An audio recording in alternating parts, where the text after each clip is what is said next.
The catalog beam touched the old hull and came back wrong, and Archivist Vale Oren felt the floor of the survey deck go cold beneath his feet. He had run the standard scan 10,000 times in his long career. It was the dullest act in the Talagic Concordance. You found a derelict.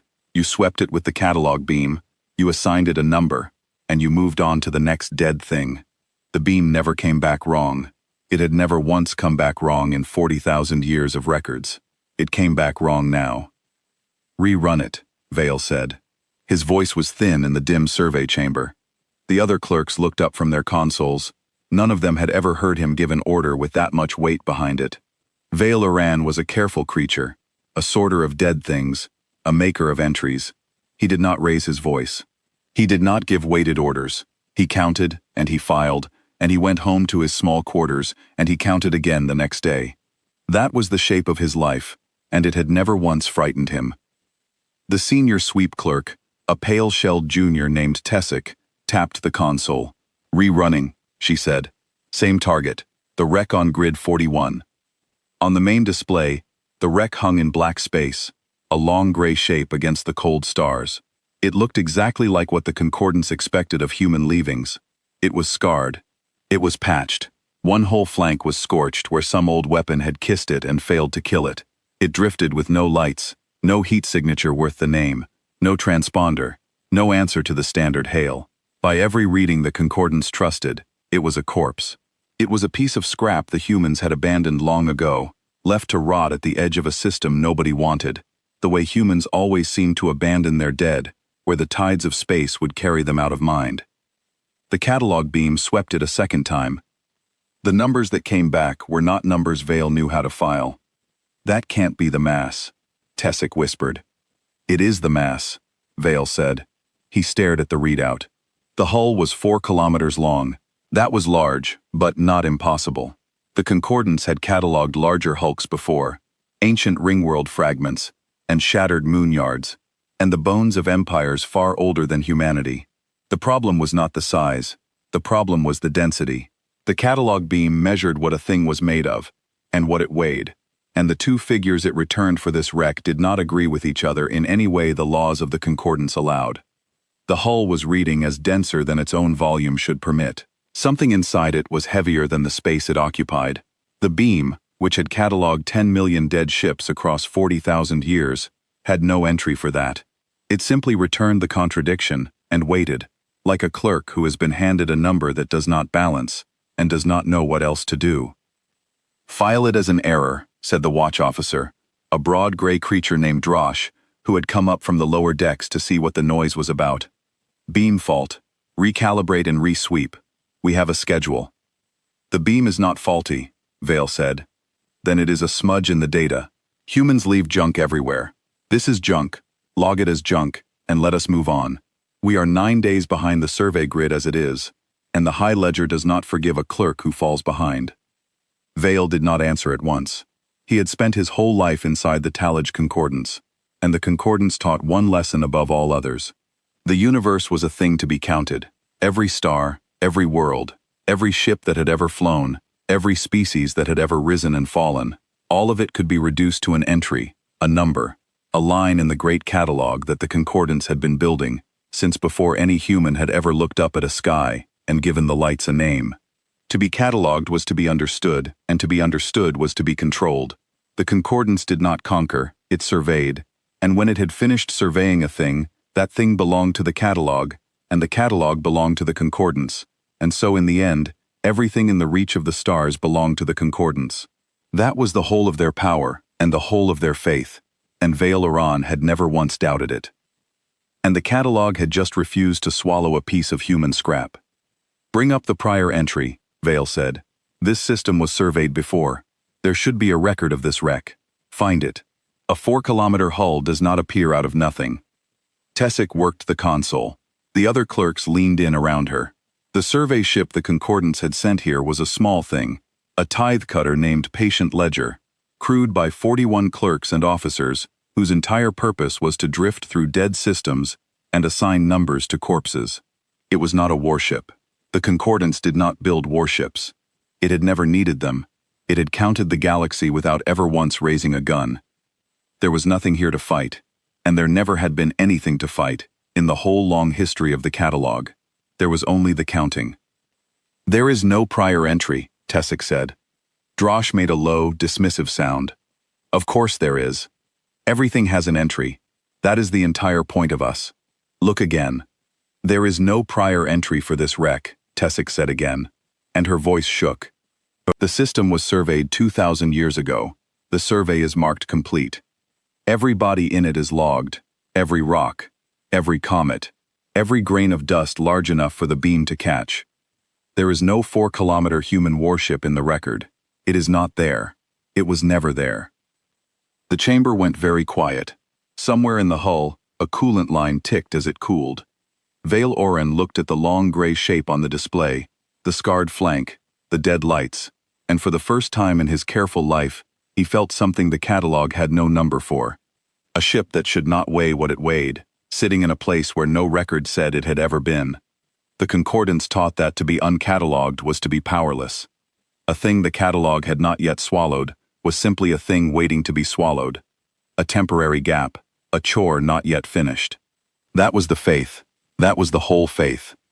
But this thing had been here for 2,000 years, in a fully surveyed system, and the catalog had never once seen it.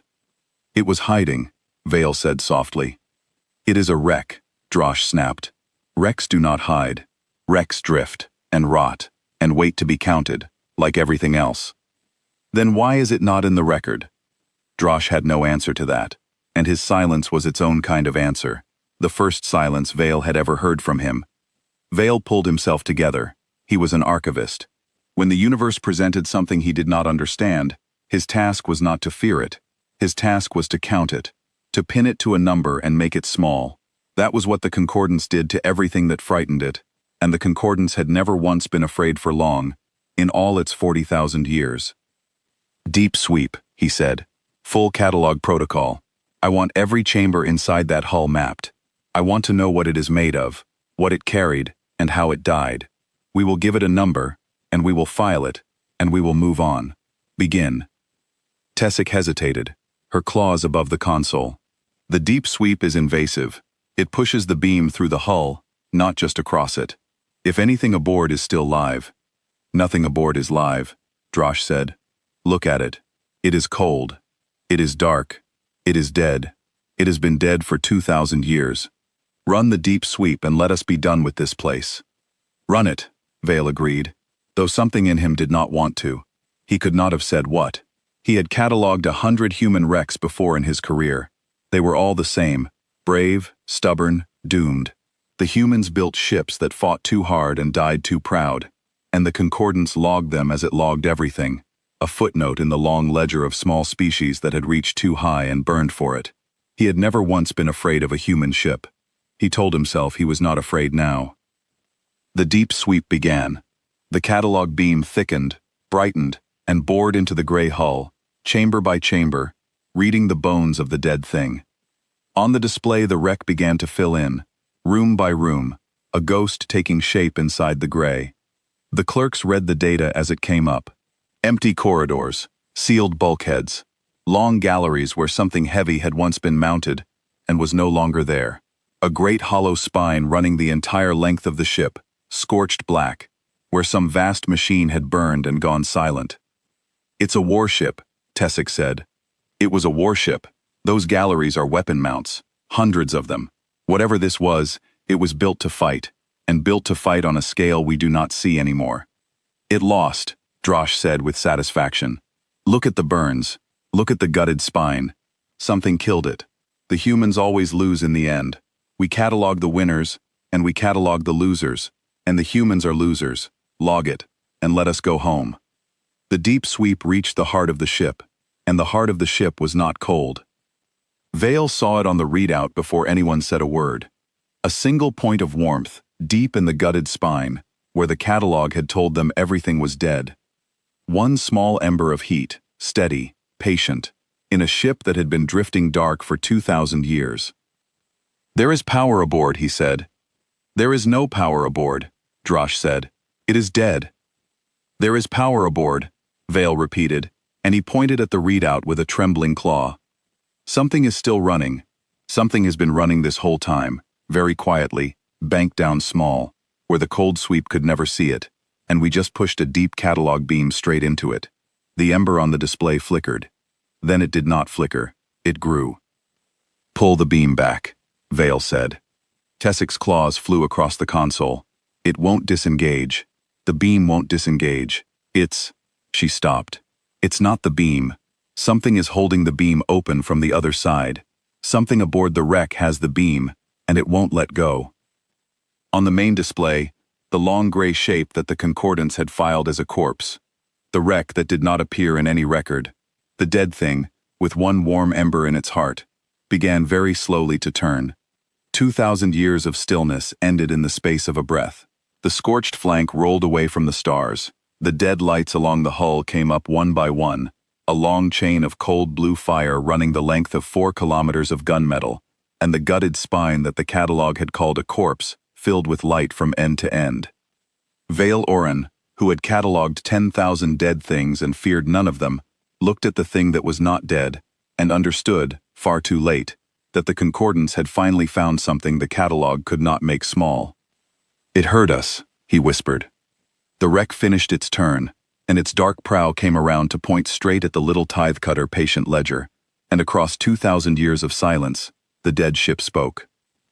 The voice that came across the gap was old, and tired, and entirely without fear, and it spoke in the trade tongue of the Concordance, as cleanly as if it had been waiting 2,000 years to be addressed. "This is the Terran heavy ship Long Patience," it said. "Registry holds, mandate holds. Identify the survey vessel that just put a deep catalog beam through my reactor."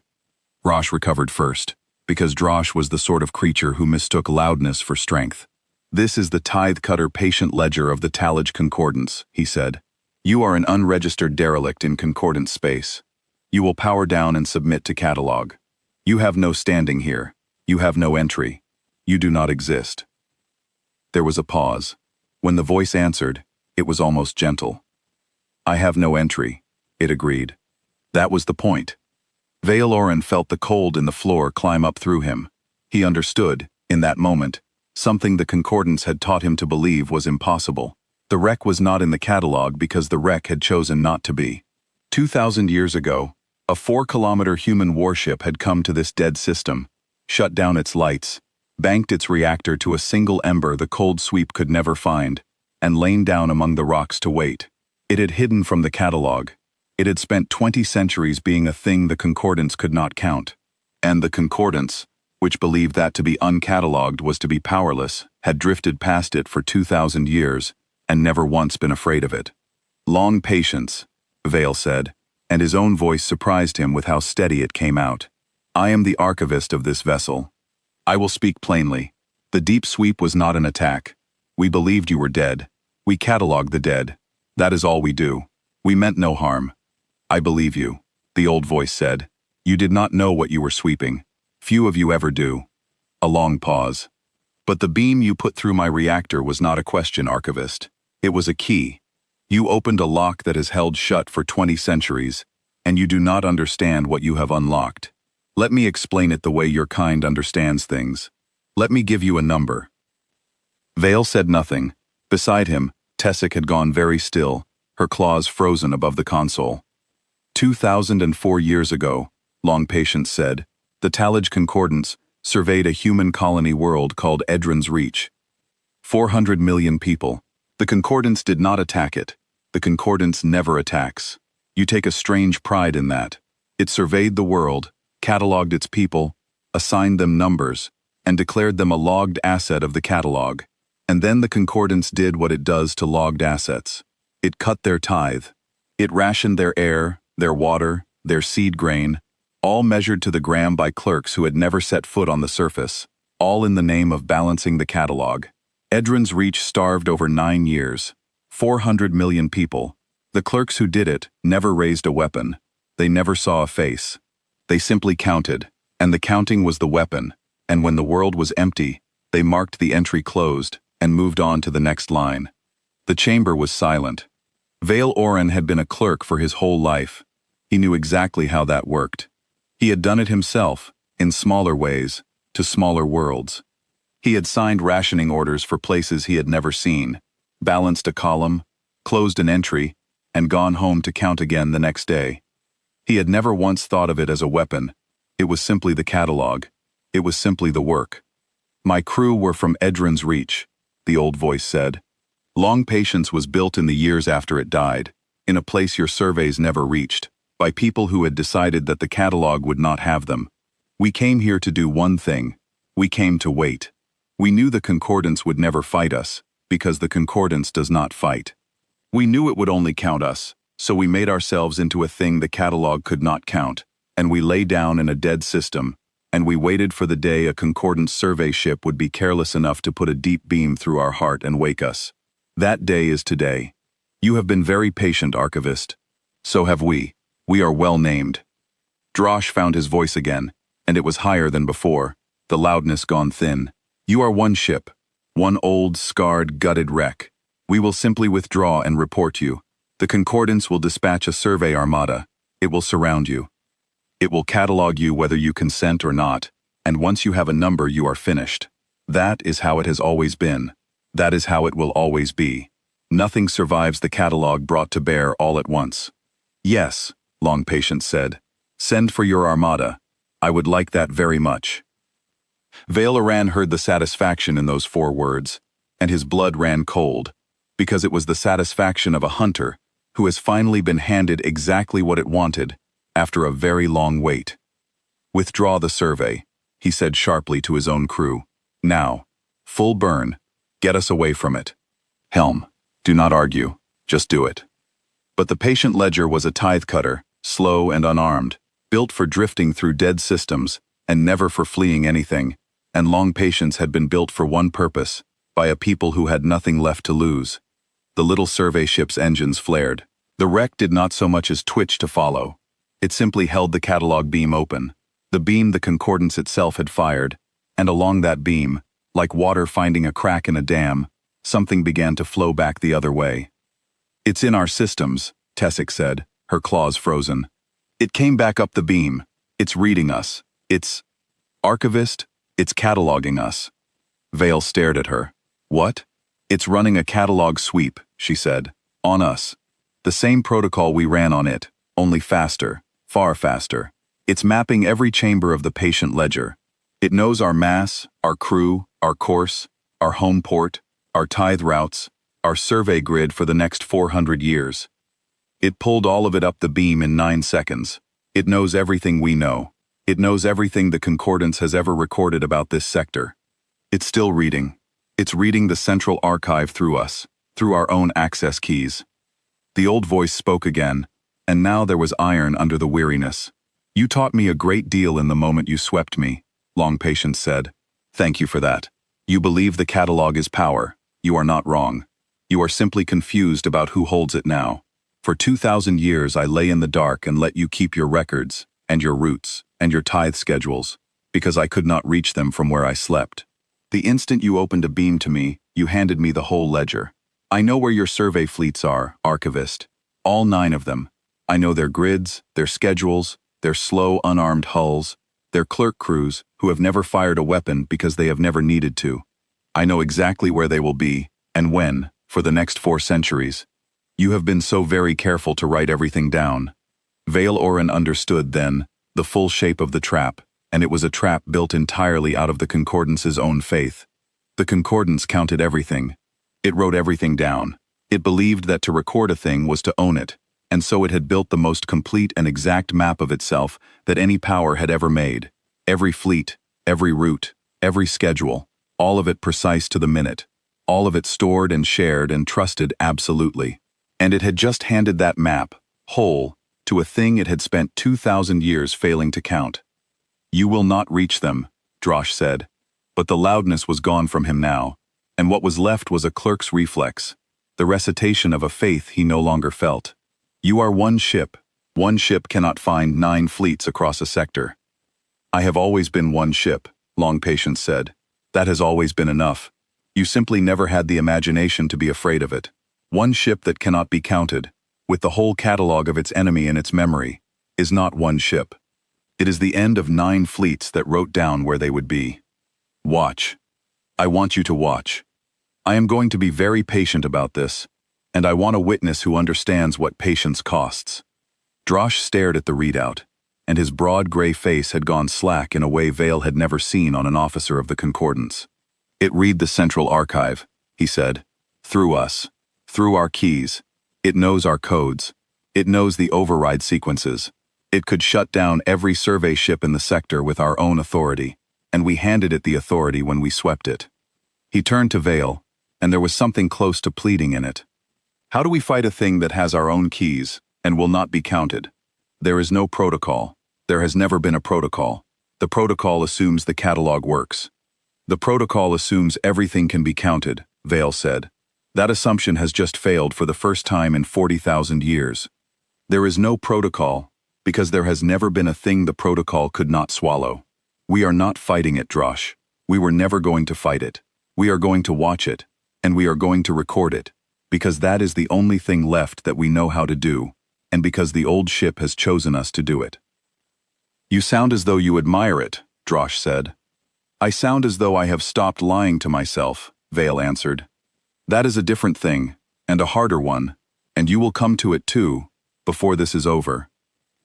On the main display, the wreck's gutted spine, the long black scar the deep sweep had read as a dead machine, the place where the catalog had been so certain everything was burned and finished, filled with light.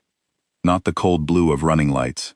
A different light, deep and rising, the color of a star being born inside a hull, and Vale Orin realized that the spine was not gutted at all.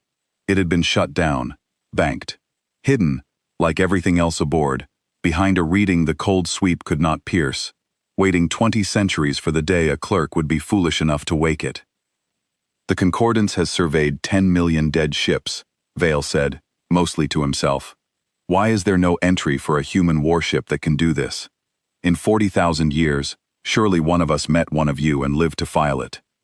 "Because the ones who met us did not survive to file the report," Long Patience said simply. "You are the first survey crew in 2,000 years to scan me and have the chance to understand it. I am letting you understand it on purpose, Archivist, because when this is finished, I need one of you to carry the lesson home. The catalog is not the universe. The catalog is only what you have managed to count, and there are things in the dark that learned, a long time ago, how to not be counted. We are very patient, we are very quiet, and we remember Edrin's reach, to the last gram of seed grain you rationed away. The light in the spine reached its peak. The 4-kilometer hull, scarred and patched and 20 centuries cold, came fully alive, and for the first time, the catalog beam on the patient ledger went dark, not because the survey ship had closed it, but because Long Patience had finished with it and let it go. "Tell me one thing," Vale said, because he was an archivist, and could not stop himself even now from seeking the missing entry. "How does a ship wait 2,000 years? Your crew, they cannot still be aboard. Nothing lives that long." For a moment, the old voice did not answer. When it did, it was quieter, and Vale heard in it something he would spend the rest of his life trying to file and never quite manage. "They are not aboard," Long Patience said. "Not as you mean it. 2,000 years is long, Archivist, even for the patient. My crew did what your kind cannot imagine, because your kind has never had a reason. They gave everything they were to the ship, a little at a time, across generations, so that the purpose would outlast the bodies. I am what is left. I am the crew of Edrin's reach, rendered down to a single will, and a single ember of heat, and a single instruction. Wait, do not be counted, and when they wake you, remind them what counting costs. I have carried that for 20 centuries. You woke me 9 minutes ago. The waiting is over, the reminding has begun." "And the fleet?"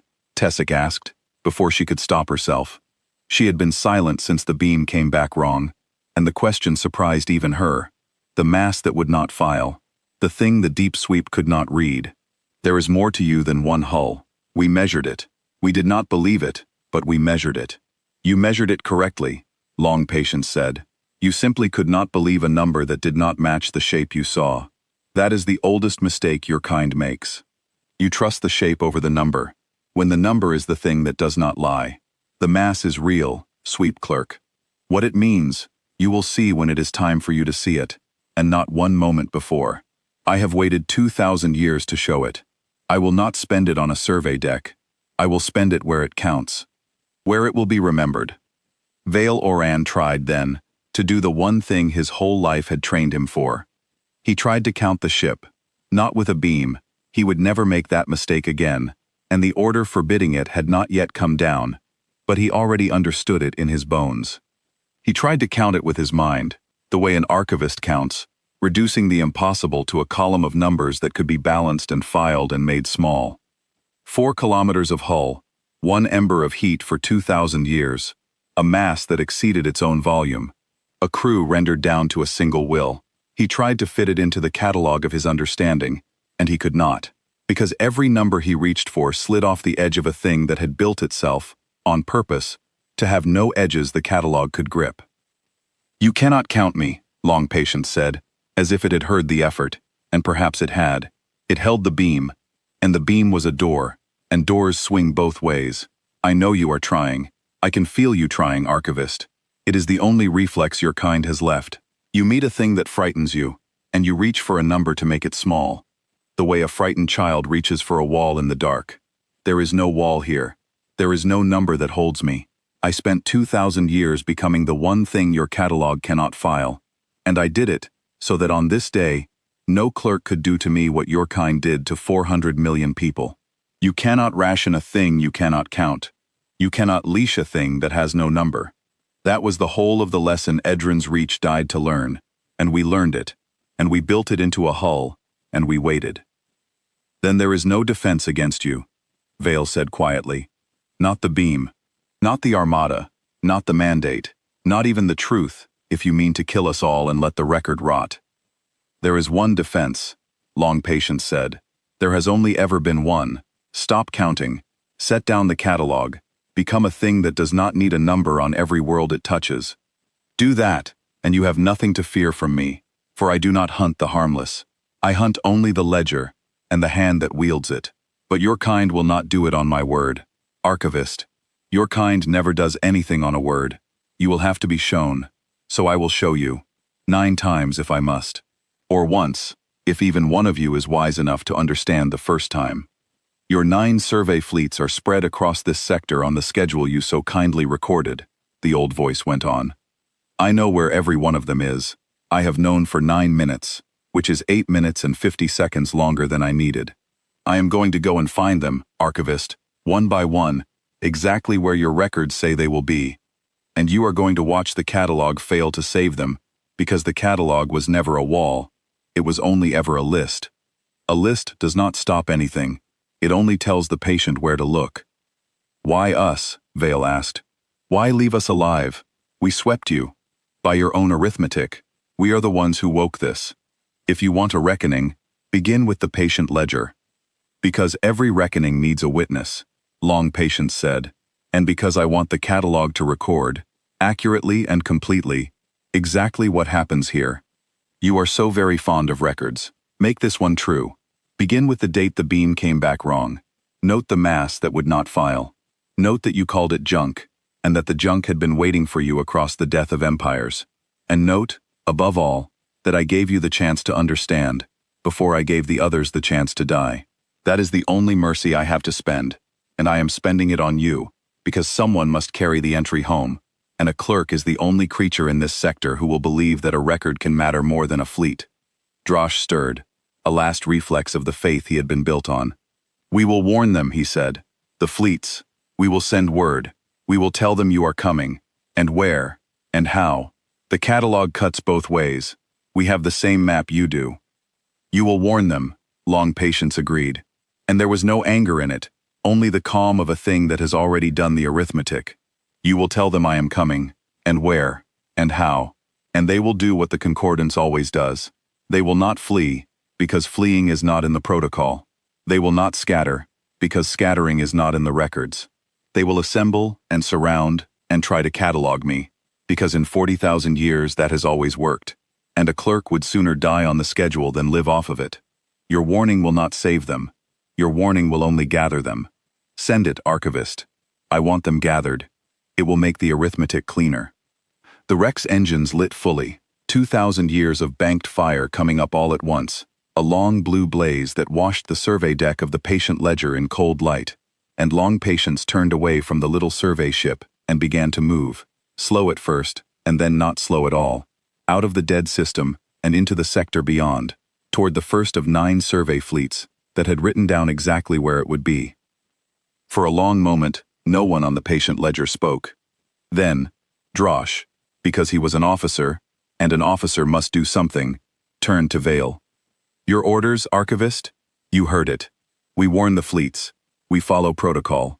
We are 9 days behind the grid, and the High Ledger." "Send the warning," Vale said quietly. "It told us to send the warning, and it is right that we should. The fleets deserve to know, even if knowing changes nothing. But do not pretend, Drosh, that the warning is a defense. We are not defending the fleets. We are gathering them, exactly as it said, and we will follow Long Patience, because it appointed us its witness, and because I have decided that I would rather see the truth than file a comfortable lie." "Follow it?" Drosh said. "Into that?" "Into that," Vale said. "We are a survey ship. Our entire purpose is to record what happens at the edge of the map. Something is happening at the edge of the map, Drosh. The largest thing that has happened to the Concordance in 40,000 years. And we are the only crew positioned to record it truthfully. If we run home now, the catalog will fill the gap with a comfortable error, the way it fills every gap, and the dead of 9 fleets will become a smudge in the data, a beam fault, a thing to recalibrate and forget. I will not allow that. The old ship asked for one true entry. It will have it. It will kill us all," Drosh said, when the orders had gone out and the helm had turned to follow. He said it not as a protest now, but as a simple statement, the way a clerk reads a total at the bottom of a column. "We are following the thing that intends to destroy our entire service into the dark, and recording it as it does so. There is no protocol for this. There is no entry for a clerk who helps the enemy keep an honest account of his own slaughter." "There is no entry," Vale agreed. "We will make one. That is what we are for, Drosh. Not the tithe, not the rationing, not the columns. Underneath all of it, beneath 40,000 years of cruelty dressed as accuracy, the one true thing the Concordance ever was a keeper of records. The old ship has stripped away everything else, and left us only that. We keep records, and there has never been a record more worth keeping than this one. I will not pretend it is not terrible. It is the most terrible thing any of us will ever see. But we are going to see it truly, and write it down truly, and that is the only dignity left to a clerk of the Talage Concordance. Take it. It is more than we deserve."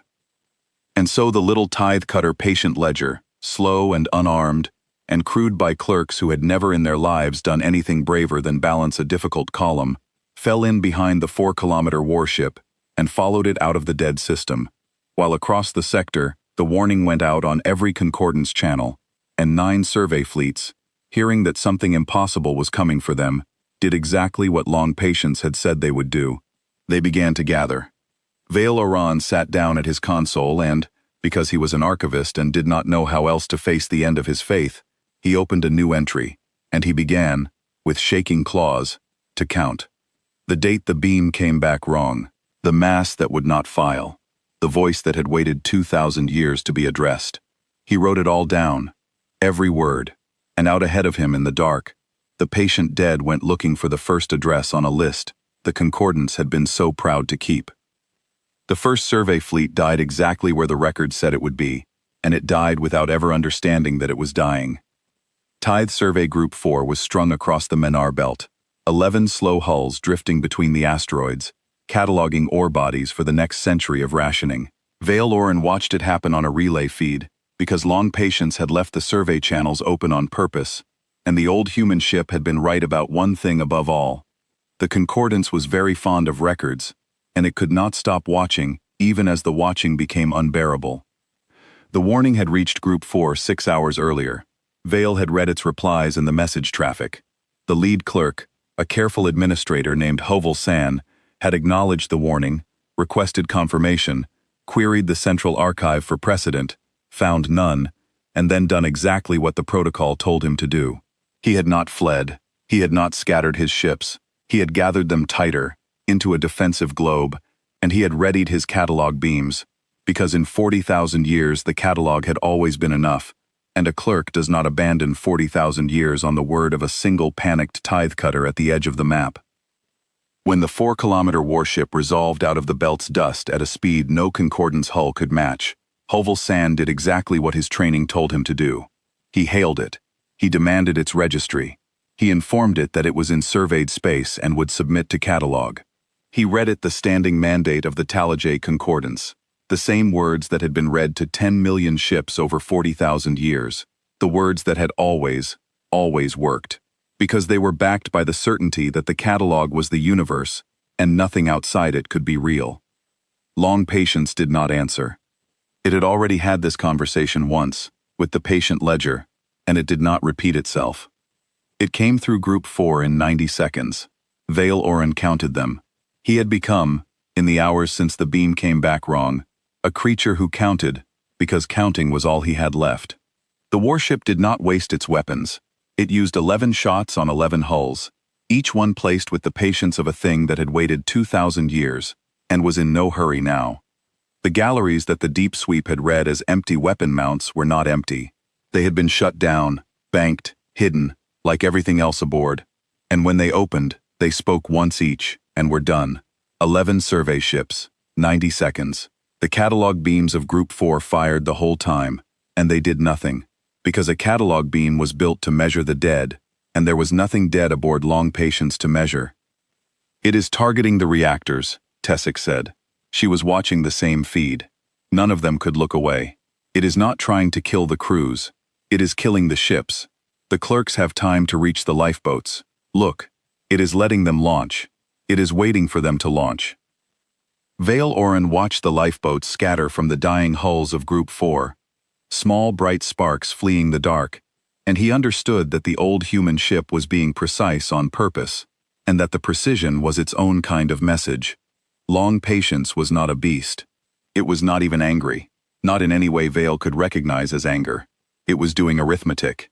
It was correcting a ledger that had been wrong for 2,000 years, and it was being careful about it, because it wanted the correction to be exact, and it wanted the survivors to carry the entry home. "It spared them," Drosh said. There was something desperate in his voice, a creature grasping for any sign that the old certainty still held. "It spared the crews. It is not the monster it pretends to be. We can negotiate. We can reach the high ledger. We can." "It did not spare them," Vale said quietly. "It spared the witnesses. Every clerk in those lifeboats will go home and file a report. That is what it wants. It wants the catalog to record this accurately and completely. It told us so in the first hour. It is not letting them live out of mercy. It is letting them live so that the record will be true, and so that the truth will spread faster than any fleet could chase it down." The relay feed went dark as Group 4's last transmitter died. Long Patience was already gone, already moving toward the next mark on the hunting chart. It had pulled up the catalog beam, and the Concordance, watching from 100 clerk stations across the sector, finally began to understand that something had gone very wrong with the universe. The patient ledger followed. It arrived at the wreckage of Group 4, hours behind, drifting through a field of cooling hulls and gutted reactors, and Vale Oran made his clerks record all of it. The mass of the debris, the count of the lifeboats, all of them accounted for, not one destroyed. The precision of the strikes, each one through a reactor core, each one final, none of them wasteful. He filed it as he had promised. A true entry, the first of 9. It was Tessic who found the thing that frightened Vale most, drifting among the cooling debris. One of the lifeboats had not fled. It had powered down its beam and held station near the wreck of Hovell Sand's flagship, and inside it, the lead clerk himself was alive, the careful administrator who had read Long Patience the standing mandate and demanded its registry. Vale had him brought aboard. Hovell Sand sat in the survey deck of the patient ledger, gray and shaking, and he could not stop saying the same thing over and over, like a clerk who has found a column that will not balance and cannot leave it alone. "It did not even slow down," Hovell Sand said. "We brought it the mandate. 40,000 years of the mandate, and it did not even slow down to hear it. It went through us, as if the mandate were not there, as if the catalog were not there, as if we were not there." He looked up at Vale with hollow eyes. "If the mandate does not work, Archivist, then what are we? We are the mandate." We have always been the mandate. What is a clerk who reads the mandate, and the mandate does nothing? A creature who must learn to be something other than the mandate, Vale said quietly, and he heard, in his own voice, how far he had already traveled from the careful clerk who had ordered the deep sweep, or a creature who dies still reading it. The old ship is giving us the chance to choose which. I do not think it will give us long. The fear spread through the sector ahead of the human ship, faster than the ship itself, because fear travels on the same channels as records, and the Concordance had built a great many channels. Clerk stations that had counted in untroubled silence for 9,000 years now filled their consoles with frantic traffic. Some begged the high ledger for warships that did not exist. Some begged for new protocols where there was no protocol to give. And some, very quietly, in messages they marked private and never sent up the chain, began to ask one another the question Havel San had asked aloud. If the mandate does not work, what are we? Vale read those messages too, everyone he could reach, and he understood that long patience had loosed something into the Concordance that no weapon could have loosed. It had made the counters doubt the count. It had put a crack in 40,000 years of certainty, and cracks, once started, run. The orders came down within the day, and Vale read them as they scrolled across his console. The Concordance was responding the only way it knew how. It was going to do to long patience what it had done to 10 million ships before. It was going to surround it, and catalog it, and make it small. Survey Armada Prime was assembled from the entire survey reserve of 3 neighboring sectors, 390 hulls, the largest gathering of Concordance ships in 900 years. None of them were warships, because the Concordance did not build warships. It had never needed them. They were survey vessels, catalog ships, tithe cutters. All of them slow, all of them lightly armed if they were armed at all. All of them crewed by clerks who had spent their lives counting, and not one day fighting. But there were 390 of them, and the Concordance's faith held that no single thing, however strange, could withstand the weight of the catalog brought to bear all at once. They would englobe the human warship. They would pour catalog beams into it from every angle until they had its number, and once they had its number, the faith said, it would be finished, because a counted thing is a controlled thing, and that had been true since before humanity looked up at a sky. They are going to scan it again, Vale said, and he heard the horror in his own voice. They learned nothing from Group 4. They are going to do the exact thing that woke it, 390 times at once. Every beam is a door, it told us. Every beam is a door, and they are going to open 390 doors at the same moment. It is protocol, Drosh said weakly. It is suicide dressed as protocol. It is all they have, Drosh said, and for the first time there was no satisfaction in him, only the dull recognition of a creature watching its faith march toward a cliff with perfect discipline. It is all any of us have. You ask them to abandon the catalog. The catalog is what they are. A clerk cannot stop being a clerk because a wreck told him to. They will scan it because scanning is the only act they know. Valoran watched the armada gather over the dead moon and felt the last of his old faith drain out of him, not all at once, but in the slow, steady way that water leaves a cracked vessel. 390 hulls. He had never in his life seen so many Concordance ships in one place. The whole reserve had been emptied to make this sphere, and every one of them was crewed by clerks like himself, careful creatures who had spent their lives counting and not one day fighting, who believed with the certainty of 40,000 years that the catalog brought to bear all at once could swallow anything. He knew many of them by reputation. He had corresponded with some. He had trained under one of the senior administrators whose hull he could see now, third from the pole of the sphere, beams charging in the dark. They are good clerks, he said aloud, to no one. Every one of them. They balanced their columns. They filed their entries. They never once thought of themselves as cruel, because the catalog never asked them to be cruel. It only asked them to be accurate, and accuracy starved a world. He turned to Tessic. Ready the surrender channel. The moment it begins, I want to be able to tell them to power down. I will not be able to save many, but I will save the ones who can hear me, and I will not let it be said that the witness watched and did nothing. They will not listen, Drosh said. They are about to win. 390 to 1. No clerk powers down a beam, when he believes he is about to win. Then they will not listen, Vale said. But I will have offered. The record will show that the offer was made, and refused, and that is its own kind of truth. Long patience let them come. That was the thing Vale would remember longest, in the years he had left. The old human ship could have run. Nothing in the sector could catch it. Instead it slowed, and it waited, and it let Survey Armada Prime gather around it in the empty space above a dead moon. 390 hulls closing into a perfect sphere, the catalog protocol that had tamed the galaxy for 40,000 years. And it spoke once, on every channel at once, so that the whole sector would hear, and so that the witness aboard the patient ledger would have it all on the record. You sent 390 ships to count one, Long Patience said. I want you to understand, before this begins, that you have made a category error. You believe you have brought an armada to a wreck. You have not. You have brought a wreck to an armada. I have been an armada the entire time. You simply could not count me, so you decided I was one ship. That is the whole of your mistake, and you have made it for 40,000 years. Let me show you the rest of the number. And then Long Patience did the thing that broke the Talage Concordance's faith forever. It launched.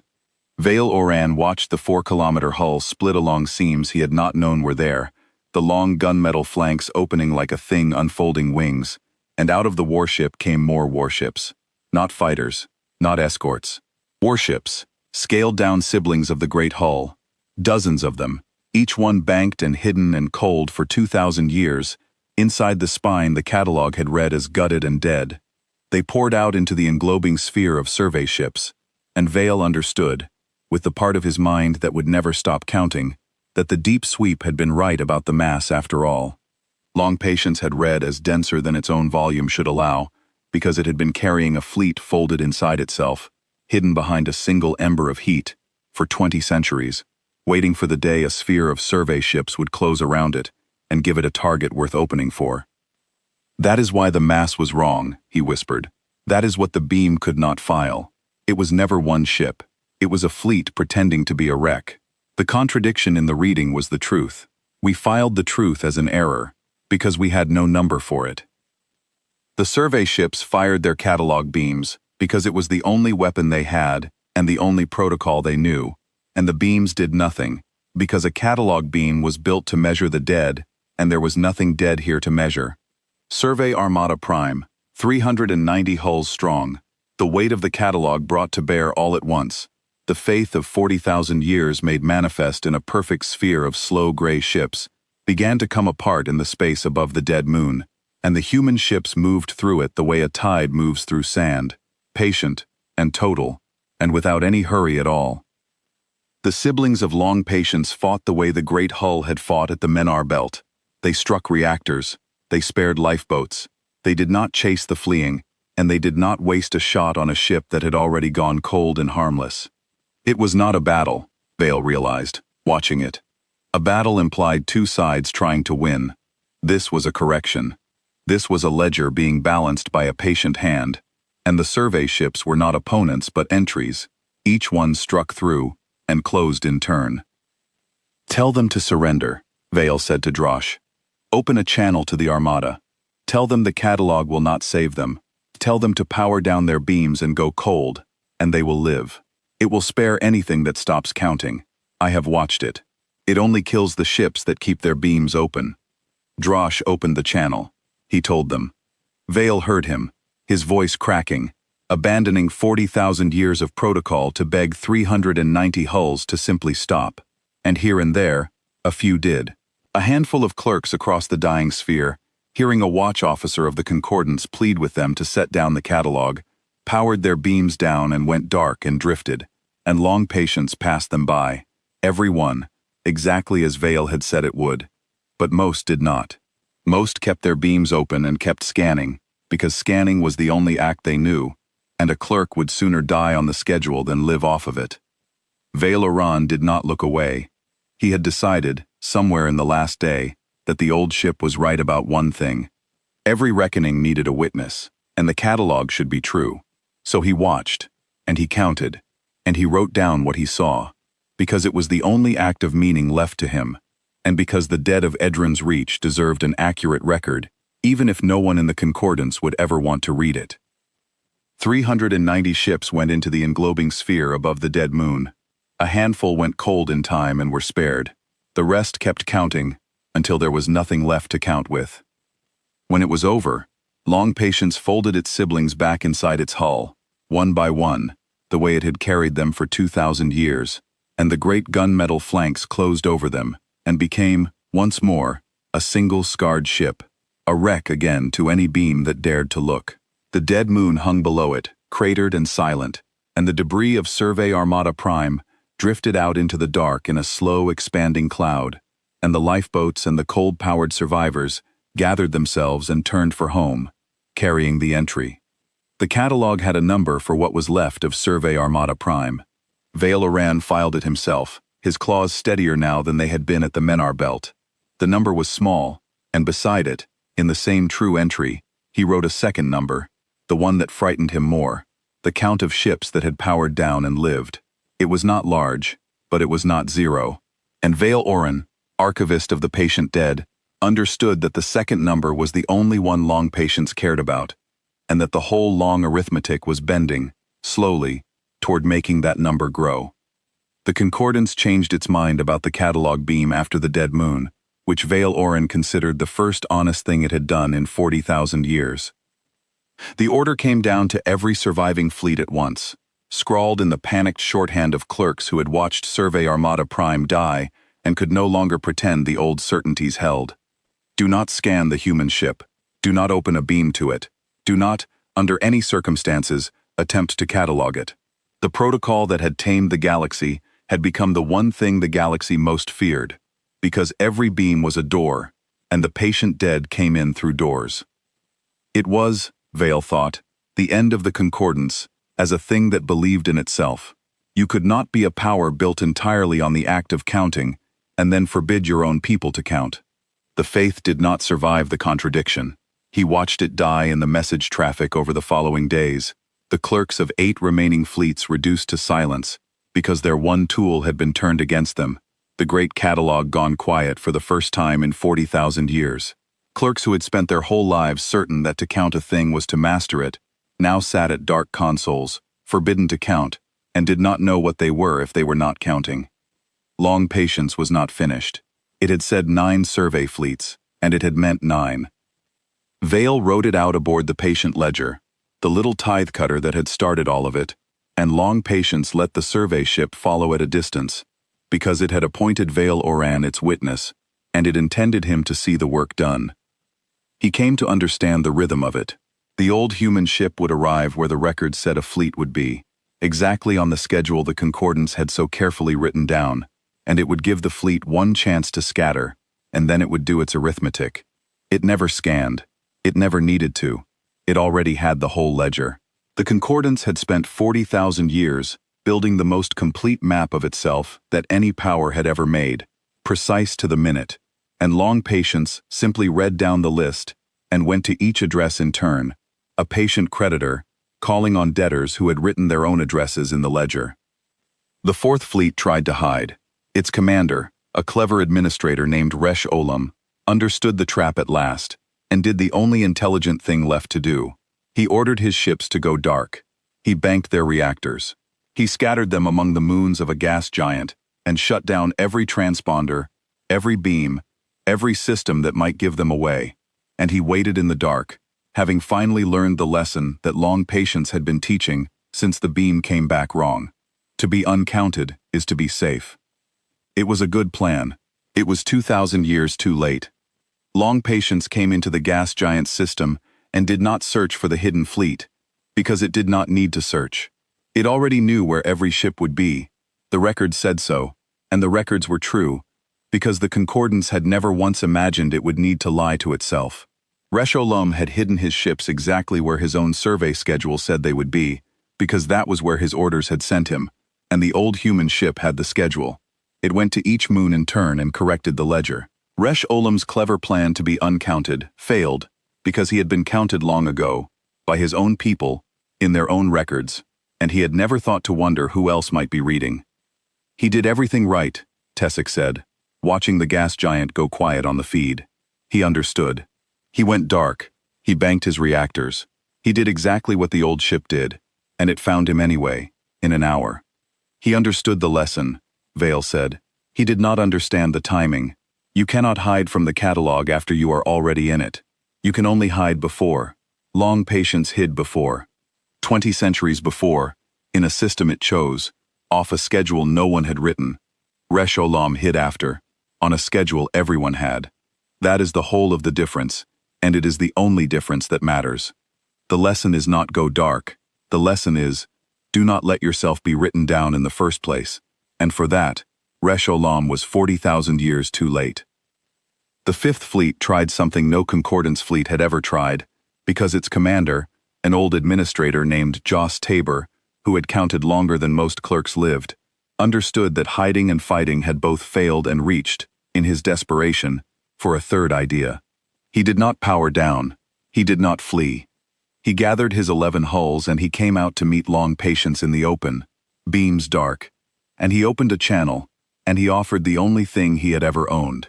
He offered to surrender the catalog, not seal it, not flee it.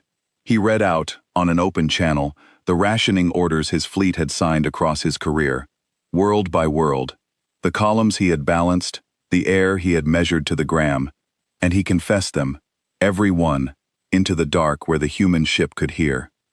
Long Patience listened to all of it.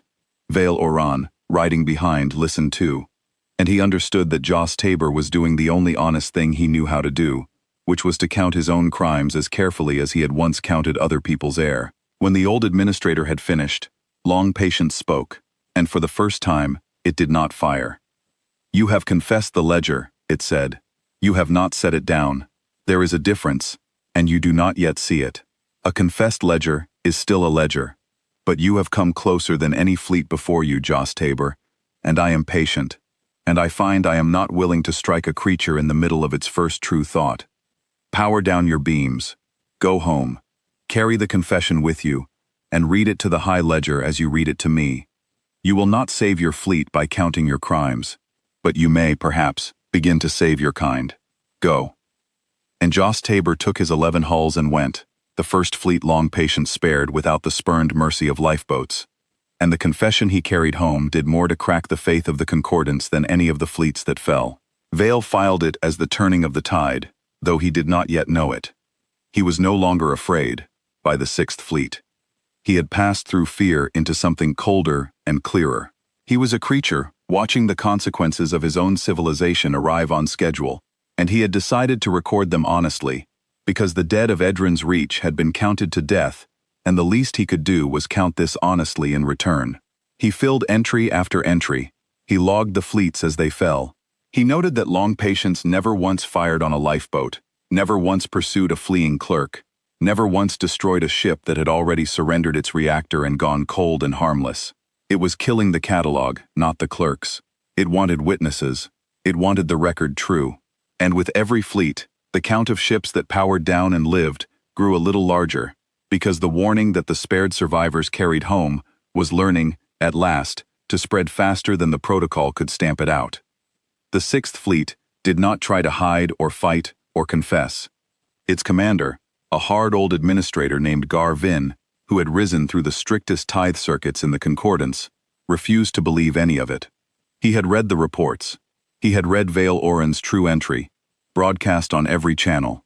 He had read Joss Tabor's confession, and he had decided, with the iron certainty of a creature who has been right his whole life, that all of it was a contagion of cowardice, a story the weak told themselves to excuse their failure to scan, and that the only thing wrong with the Concordance was that it had stopped trusting the catalog.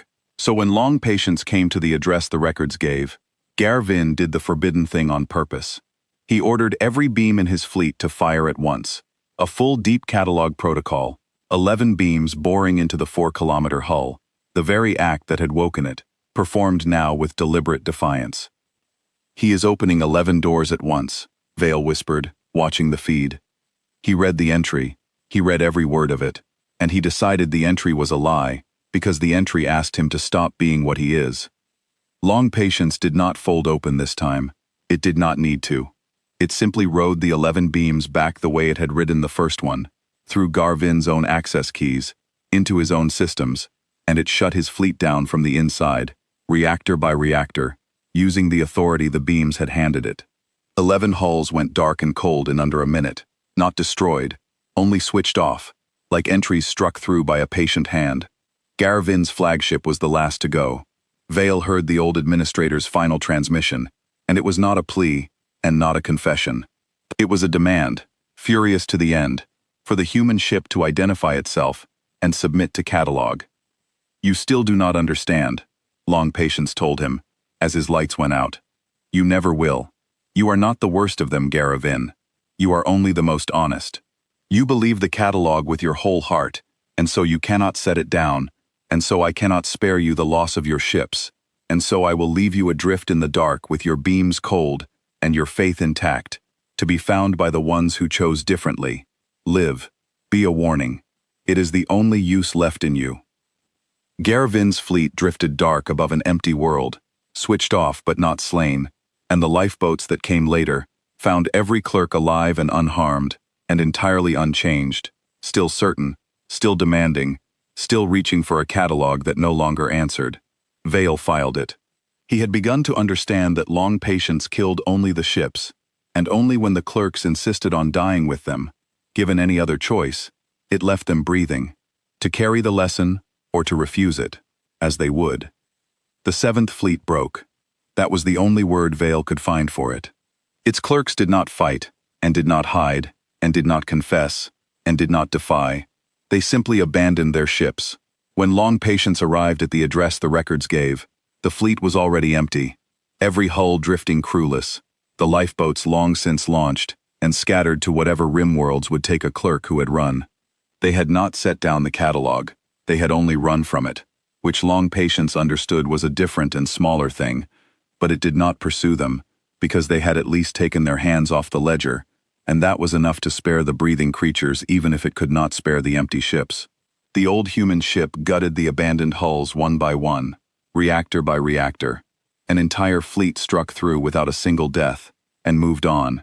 And Vale recorded that the 7th Fleet had ended not in fire but in flight, the first fleet in 40,000 years, whose clerks valued their own lives above the perfect keeping of an entry. By then, the Concordants had stopped fighting. Vale read the orders as they came down, and they were no longer orders, they were pleas. The High Ledger itself, the central authority that had counted the galaxy for 40,000 years, opened a channel to Long Patience and offered terms. It offered to expunge the record of Edrin's reach, to declare the rationing an error, to assign the dead world a new and honorable entry. It offered restitution. It offered to give Long Patience a number of its own choosing, the highest number in the catalog, a place of honor in the records forever, above all other entries, a monument made of the only material the Concordants had ever known how to work in. Long Patience answered the High Ledger directly, and Vale Oran, riding behind it in the little tithe cutter, heard every word. "You believe you are offering me something," the old voice said. "You are offering me a place in your catalog. You still do not understand. I do not want a place in your catalog. I spent 2,000 years making myself into a thing your catalog could not hold, precisely so that I would never have to take a place in it. Your records are not honor. They are not memory. They are the instrument you use to ration 400 million people to death without ever raising a weapon. You did it with arithmetic. You did it with entries. And now you offer me a better entry, as though the entry were ever the problem. The entry was always the problem. The entry was the weapon." The High Ledger had no answer to that, because the High Ledger was a thing made entirely of entries, and a creature cannot understand that it is itself the weapon. It tried again. It offered ships. It offered the surrender of the fleets. It offered to seal whole sectors and withdraw the survey from them forever. And to each offer, Long Patience said the same thing, patient and unmoved. "You are still counting," it said. "Every offer you make is an entry. You are trying to buy your way out of the ledger with more ledger. There is only one thing I want, and you cannot give it to me with a number, which is exactly why you cannot understand that I am asking for it." "Then tell us," the High Ledger said, and Vale had never heard the central authority of the Concordant sound like that, small and lost and made of paper. "Tell us what you want, and we will give it, only stop." "I will tell you what I want," Long Patience said. I want you to stop counting. Not this sector. Not for now. I want the Talage Concordance to set down the catalog and never pick it up again. I want 40,000 years of records understood for what they are. I want every world you have rationed to know that the arithmetic was a choice, and that the creatures who made it could have chosen otherwise, and did not. I cannot make you do this. I am one ship. But I can make the catalog afraid of itself. I can make every beam a door. I can make counting the most dangerous act in the galaxy, so that for the first time in 40,000 years, your clerks will hesitate before they file an entry, and in that hesitation, they may finally wonder what it is they have been doing. That is all I want. That is all I have ever wanted. It is why I am called what I am called. Vale Oren sat very still in the survey deck of the patient ledger, and he understood that he was hearing the truest thing anyone had ever said about the Concordance, and that it had taken a 4-kilometer human warship 2,000 years in the dark to say it. He looked at his own claws, the claws that had signed rationing orders for worlds he had never seen, and he understood that the old ship was not speaking only to the High Ledger. It was speaking to him. That night, alone in his quarters aboard the patient ledger, Vale Oran did a thing he had never done in his long, careful life. He opened the personal record of his own career, the private ledger every clerk kept, the column of his accomplishments, and he read it the way Joss Tabor had read his confession into the dark. The world of hollow drift, rationed to 2/3 of its air over a decade, because a column would not balance otherwise. The seed grain of Marn, reallocated to a more productive entry, the colony left to its slow failure, marked closed. The 100 small cruelties of a clerk who had never once raised a weapon, and had ended more lives than any soldier of any war the galaxy remembered. He had filed them all as accuracy. He read them now as what they were. He did not weep. His kind did not weep as Tessic did. But he sat in the dark for a long time, and when he rose, he understood that the old ship had been right about the thing it cared for most. The entry was the weapon.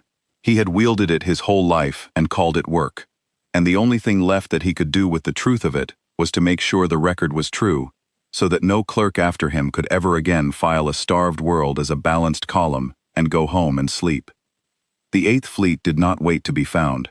Its commander, a young clerk named Pelvaro, who had never in her life given an order that was not in the protocol, looked at the records, saw exactly where long patience would come and when, and made a choice that no concordance officer had made in 40,000 years. She ordered her fleet to power down the catalog, not the reactors. The catalog itself. She had her clerks delete the survey schedules, burn the tithe routes, erase the records of where the 9th Fleet would be, scrub their own ships out of the central archive. She made her fleet uncountable, not by hiding, but by refusing to be a thing that counted. She did not flee from the ledger. She set it down. And long patience, arriving where the records said the 8th Fleet would be, found nothing there, because the records were gone, because Pelvaro had finally understood the lesson all the way down to its root. The old human ship paused in the empty space where a fleet should have been. Vale Oran held his breath, and beside him Tessic and Drosh held theirs, and the whole crew of the patient ledger waited to see whether the patient dead could understand a thing it had not expected, an absence where the records promised a presence. And then, long patience did something it had not done since the beam came back wrong. It spoke to the absence, on every channel, in a voice that had, for just a moment, something almost like warmth. "There it is," it said. "That is the first one. That is the first clerk in 40,000 years to understand that the catalog was the weapon. Not to flee it, not to hide from it. To set it down. I came to end 9 fleets. I will leave with 3 of them still breathing as fleets, because 3 of them set down, or let go of the ledger before I had to strike, and that was the entire point. I have been waiting 2,000 years to find a single one of you who would do that of her own will. Tell her, whoever she is, that Edrin's reach is satisfied. Tell her the patient dead can finally begin to rest, not because we were avenged, but because someone finally set down the ledger without being made to. Record that accurately. It is the most important entry you will ever make." Vale Oran wrote it down, every word, and for the first time since the beam came back wrong, his claws did not shake. Out ahead of him in the dark, the 4-kilometer warship turned away from the empty space where a fleet had chosen to stop counting, and began, very slowly, to slow.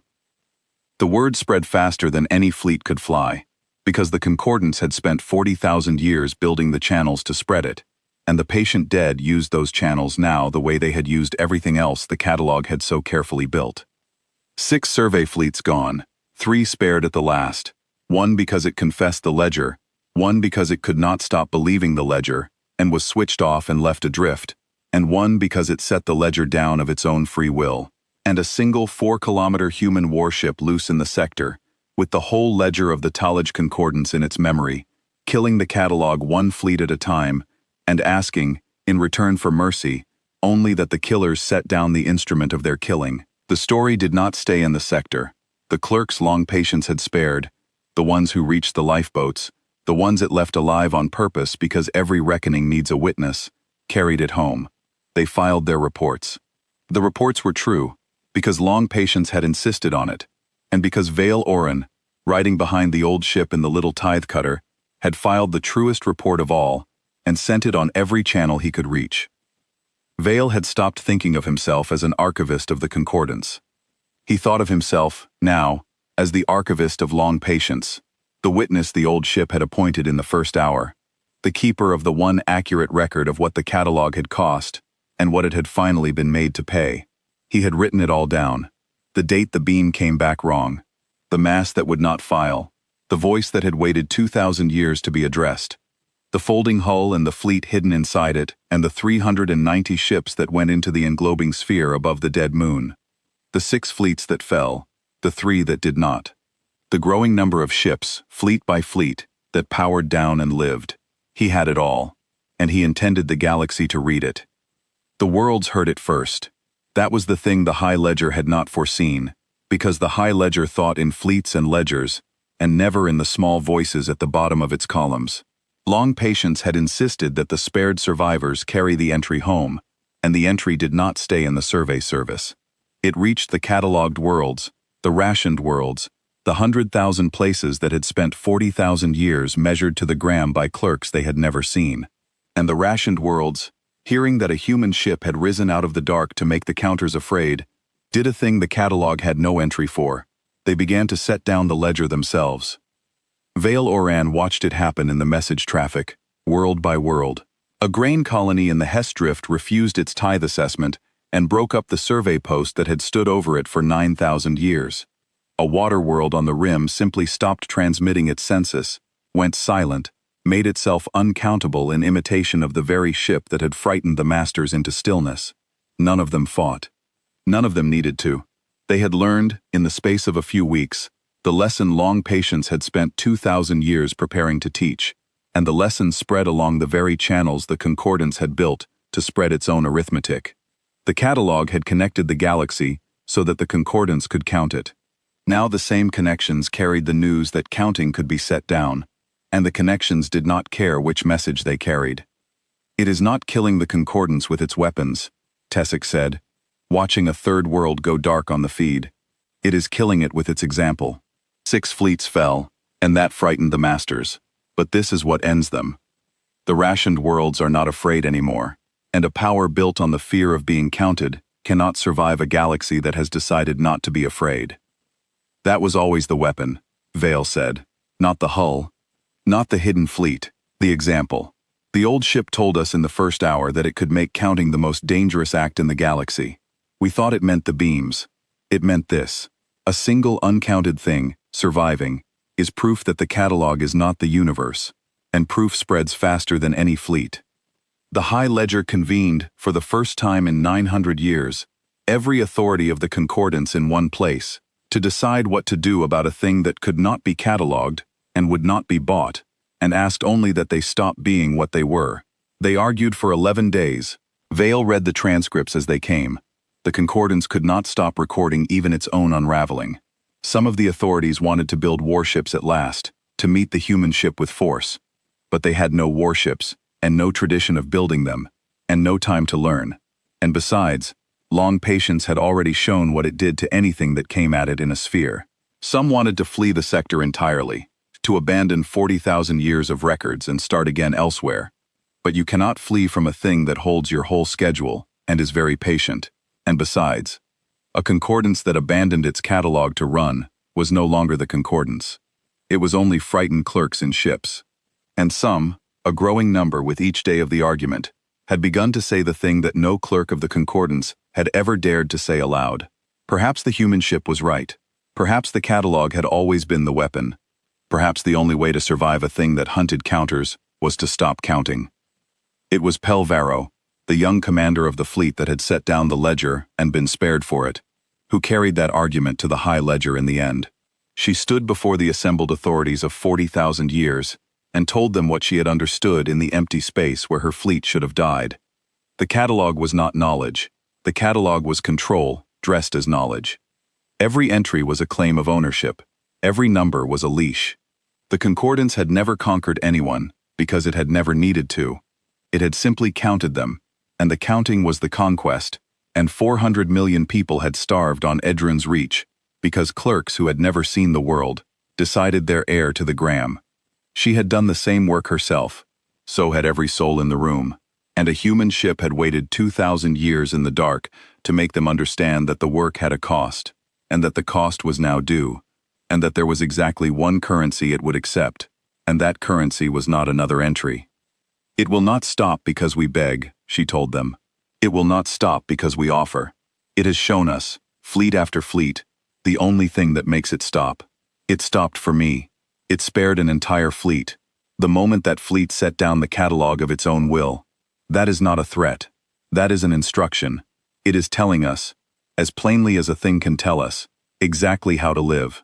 We have only to listen, and we have spent 40,000 years certain that we were the ones who counted, never once imagining that something in the dark might be counting us. The arguments against her were the old arguments, and Vale read them with a tired contempt. There were authorities who said the catalog could be reformed without being set down, made kinder, made gentler, the rationing softened but the counting kept. Pelvaro answered each one. A gentler leash is still a leash, she said. A kinder ledger still decides a world's heir. You cannot soften the weapon and keep the weapon. The only mercy is to set it down. There were authorities who said the worlds would descend into chaos without the catalog to order them, and Pelvaro answered that 40,000 years of order had starved Edron's reach, and that a little chaos was a small price for a galaxy that no longer feared its own census. One by one the old arguments failed, not because she was the most eloquent creature in the room, but because behind every word she spoke stood a 4-kilometer warship that had already proven the cost of refusing her. Vale Orin watched the high ledger of the Talage Concordance, the central authority that had counted the galaxy since before humanity looked up at a sky, vote on the 11th day to set down the catalog. They did not destroy the records. Even now they could not bring themselves to that. But they sealed them. They declared a moratorium on the survey, the first in 40,000 years. They sent word to every world the concordance had ever catalogued, that the rationing was ended, that the entries were closed, that the tithe was forgiven, that no clerk would ever again decide a world's heir to the gram. They could not undo Edron's reach. They could not feed 400 million dead. But they could stop, and for the first time in the long arithmetic of their history, they stopped. Long patience received the word in the empty dark where the spared fleet had refused to die. Vale Orin, riding behind it as he had ridden behind it through 6 fallen fleets and a broken faith, heard the old human ship take in the surrender of the catalog, and he waited to hear what a thing that had waited 2,000 years would say when the waiting was finally over. For a long moment, long patience said nothing at all. Then it spoke, and the iron was gone from its voice, and the weariness was gone, and what was left was something Vale had no entry for, and was glad of it. It is enough, the old ship said. It is not justice. There is no justice for Edron's reach.